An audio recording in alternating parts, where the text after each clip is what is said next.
Torime, ameno te paramare torime.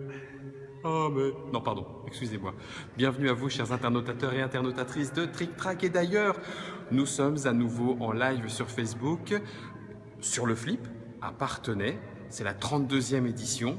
Et cette fois, nous sommes en live dans un lieu très particulier, l'église des Cordeliers. C'est pour ça que ça résonne un petit peu. Cette grande chapelle de 5 travées date de la moitié du XIIIe siècle et s'appelle l'église des Cordeliers parce que c'était des franciscains et donc il y avait leurs cordes autour de leur froc en bure.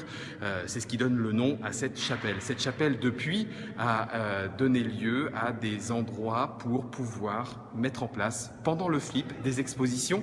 Il y en a plusieurs et cette année on retrouve l'exposition de nos lives lorsque nous étions à Cannes puisqu'il y a les expositions des illustrateurs, de tous les illustrateurs qu'on a pu déjà croiser dans le milieu du jeu, qui expliquent leur technique, leur histoire, le jeu qu'ils ont illustré et pourquoi. Il n'y a pas que ça, c'est vraiment un endroit un petit peu magique et particulier, mystique quelque part aussi, puisque du coup c'est assez silencieux, sauf quand Guillaume parle bien sûr, puisque ça résonne. Il y a un peu moins de monde, peut-être parce que c'est un petit peu atypique aussi, qu'on vient au Flip surtout pour jouer, peut-être pas forcément pour regarder, admirer, réfléchir, se reposer les yeux. Mais en l'occurrence, pourtant, il y a largement de quoi voir, y compris pour le milieu ludique.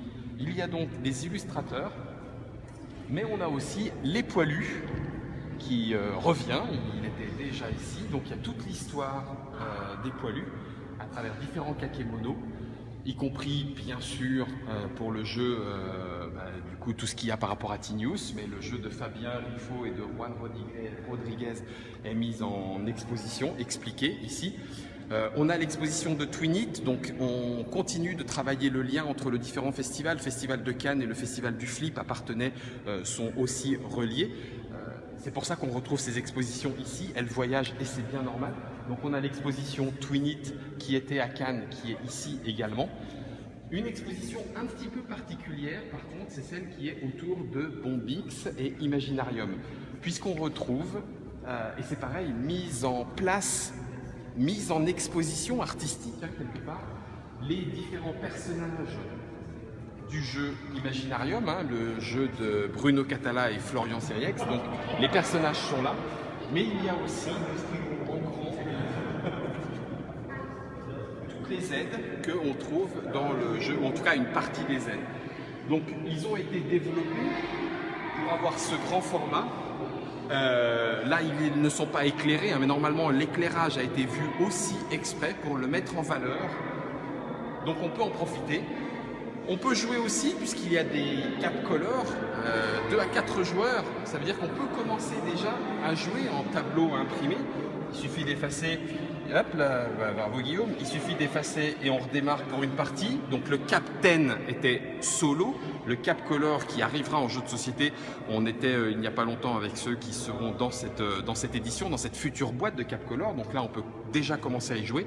Et enfin, dans ce milieu, une fois encore un petit peu irréel, au milieu du Flip de Parthenay, on a une exposition un petit peu particulière qui reprend l'histoire un petit peu de Tangente, jeu et stratégie, et qui a été mise en avant par Yann Drev. Alors Yann Drev, c'est celui qui fait les vidéos-règles. Donc sur son site, des vidéos-règles permettant d'expliquer les jeux de façon très posée. On voit les mains, il y a la voix pour expliquer un petit peu le jeu en profondeur, chapitré, etc. etc. Et Yann Drev a voulu remettre un petit peu en avant des labyrinthes très particuliers, puisque, vous allez pouvoir le voir, les labyrinthes sont reliés les uns aux autres. C'est la série des profondeurs. Alors la série Profondeur est quand même très particulière, vous allez le voir, puisque Philippe Fassier, qui les a mis donc du coup, comme c'est expliqué ici dans le jeu et stratégie, entre 1986 et 1989, a créé des labyrinthes dont le point d'arrivée du labyrinthe numéro 1 était le point de départ du labyrinthe numéro 2. Et donc, on avait une espèce de mise en abîme comme ça des différents labyrinthes et il fallait réussir ceux d'avant pour savoir d'où partir de ceux d'après, pour pouvoir continuer et rentrer de plus en plus dans le labyrinthe comme un petit peu du storytelling, une histoire de labyrinthe pour aller de bout en bout. Donc cette exposition les remet en avant suite au travail donc de Yann Drève et du coup permet de les faire directement les uns derrière les autres en expliquant 2 ou 3 petites anecdotes historiques et en donnant quelques conseils à chaque fois en fin de planche, histoire de pouvoir aller un petit peu plus loin. Donc ça, c'est aussi une particularité dans le monde du jeu qui se développe. On a vu lors de la journée Gaming Lab, on a quelques lives sur le Facebook de Trick Track et il se retrouve par ailleurs intégralement sur les vidéos YouTube. Il y a une réflexion posée sur une espèce de création artistique, le développement cognitif et tout, et la volonté ici, dans cette église des Cordeliers du XIIIe siècle, est donc de mettre en avant cette partie artistique, créative, illustrative, tout autant que histoire autour du jeu ou autour des jeux, au cours du flip de Parthenay. Donc si jamais vous passez au flip de Parthenay, sachez-le, il y a le côté jeu, certes, mais il y a aussi le côté contemplatif, et quoi de mieux qu'une chapelle, la chapelle des arts, pour contempler, se poser un petit peu au frais comme ça, tranquillement, dans la chapelle. Je vais arrêter de parler parce que ça résonne de partout. Je vais vous laisser quelques instants déambuler avec Germain.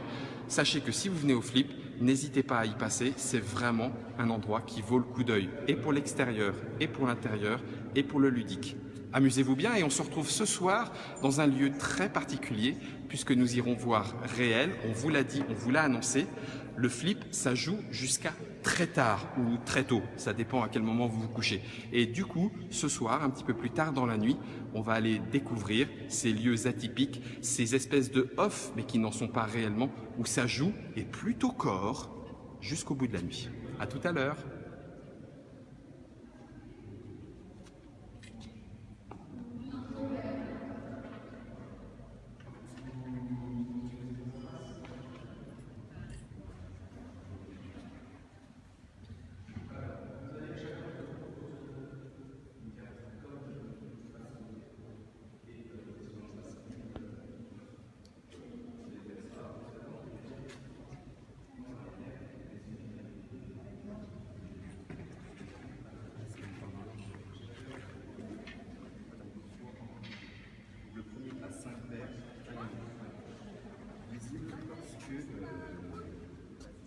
Un symbole qui compose une paire peut réapparaître.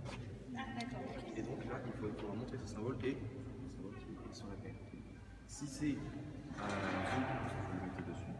Si c'est à votre adversaire, vous lui piquez sa paire. Bon, je vais éviter de vous rendre trop malade. Ah, les gars. Suivons Guillaume. Où va-t-il se cacher?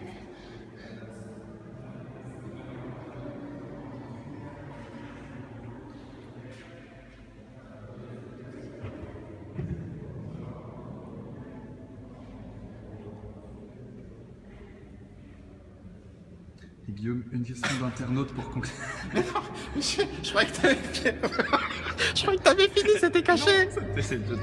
Une question d'internaute pour conclure. Oui. Ne doit-on pas enlever son chapeau dans un lieu sain?